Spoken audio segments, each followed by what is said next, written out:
بسم اللہ الرحمن الرحیم۔ آج کی اس ویڈیو میں ہم آپ لوگوں کو ایک شہید کی آرزو کا واقعہ سنائیں گے۔ سب سے پہلے اگر آپ لوگ ہمارے چینل پر نئے ہیں تو پلیز ہماری چینل کو سبسکرائب کریں اور ساتھ ہی میں بیل آئیکن کا بٹن دبائیں تاکہ آنے والی ہر ویڈیو آپ لوگوں تک پہنچ سکے۔ تو چلیے شروع کرتے ہیں۔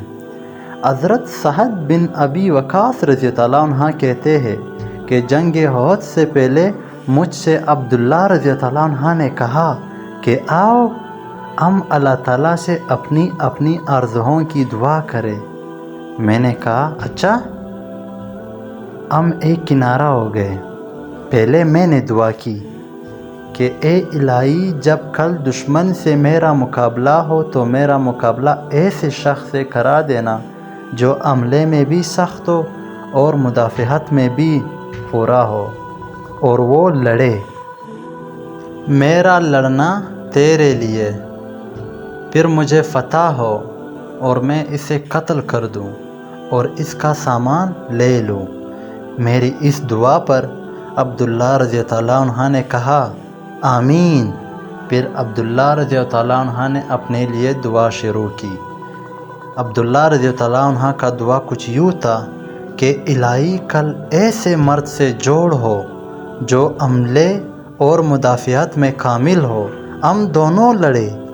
میرا لڑنا تیری راہ میں ہو، پھر وہ مجھے قتل کر ڈالے، پھر میری ناک اور کان کاٹ ڈالے، پھر جب میں تیرے سامنے حاضر ہو جاؤں تو دریافت فرمائے کہ عبداللہ تیری ناک اور کان کیوں کاٹے گئے؟ میں عرض کروں تیری راہ میں اور تیرے رسول صلی اللہ علیہ وسلم کی راہ میں، تب تو فرمائے کہ ہاں تو سچ کہتا ہے۔